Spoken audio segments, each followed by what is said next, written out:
Singapore has one of the world's largest external debts. Data published by the Department of Statistics Singapore shows the country has a total of over 2.6 trillion Singaporean dollars in gross external debt. That is a huge figure. It is even more shocking if you take into account the gross domestic product (GDP) of Singapore. For 2023, they have a GDP of 673 billion Singaporean dollars.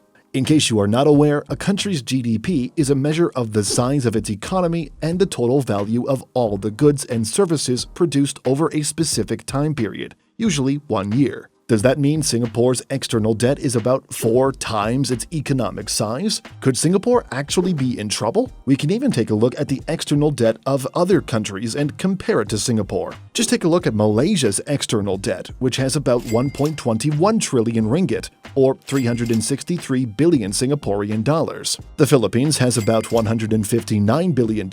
Vietnam also has about $195 billion.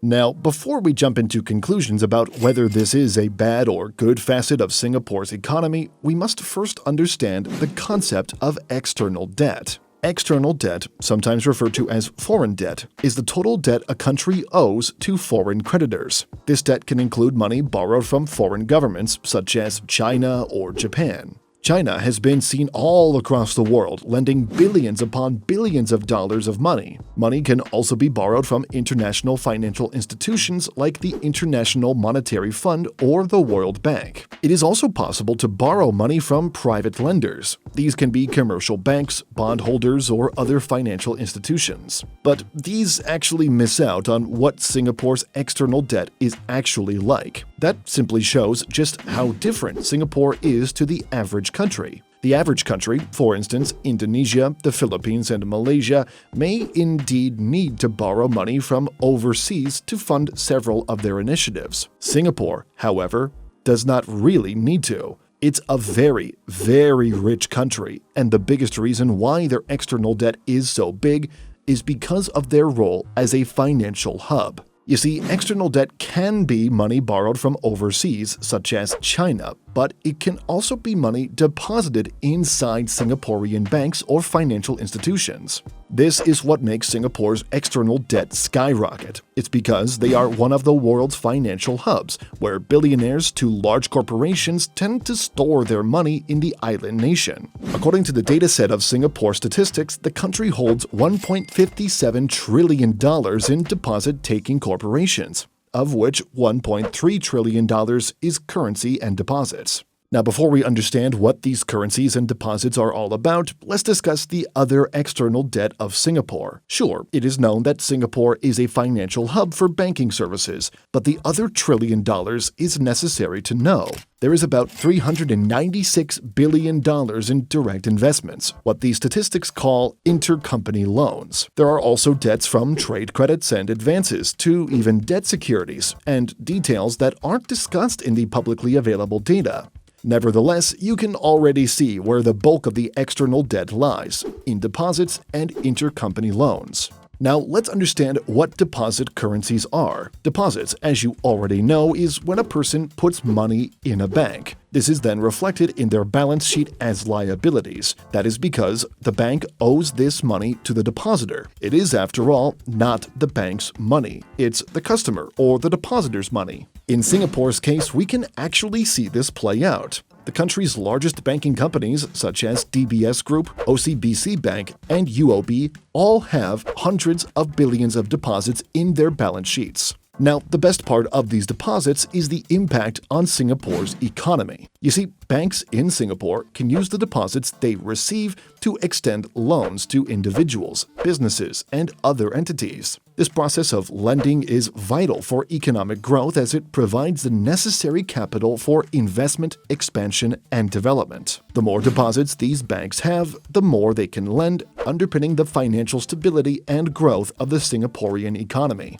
And moreover, these deposits also contribute to the country's overall monetary supply. When banks lend out the money deposited with them, it effectively increases the money circulating in the economy. This increased supply of money can lead to greater spending and investment, thus stimulating economic activity. However, it's essential for the central bank, in this case the Monetary Authority of Singapore (MAS), to monitor and regulate this to avoid excessive inflation. Now, let's discuss the second important part of Singapore's external debt, which is intercompany loans. Intercompany loans is a form of debt that occurs when a parent company or its affiliates lends money to one of its subsidiary companies. In the context of Singapore, these loans are typically made by multinational corporations, or MNCs, that have significant operations in the country. This form of debt plays a pivotal role in Singapore's economy for several reasons.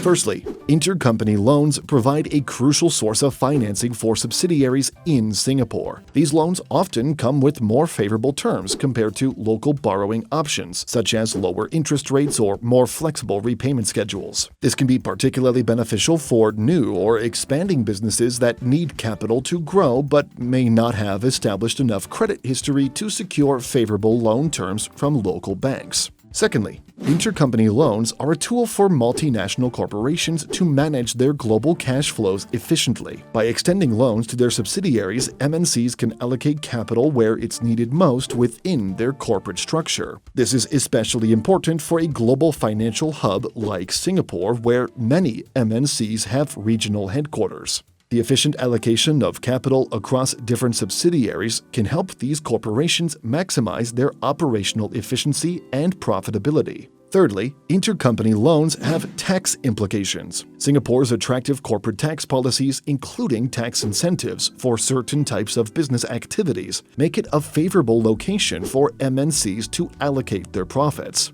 By structuring finances through intercompany loans, companies can optimize their tax positions, leveraging Singapore's tax regime to reduce their overall tax burden. This aspect, while beneficial to the companies involved, also raises questions about tax avoidance strategies and the need for regulatory oversight to ensure fair tax practices. However, the reliance on intercompany loans also presents risks. In situations where the parent company or the global economy faces financial challenges, this could impact the ability of subsidiaries in Singapore to access needed funds. Additionally, over-reliance on this form of debt might expose Singapore's economy to vulnerabilities, especially if there are significant changes in global financial markets or in the policies of the countries where the parent companies are based. Finally, Singapore's external debt also has trade credits and advances of about $137 billion.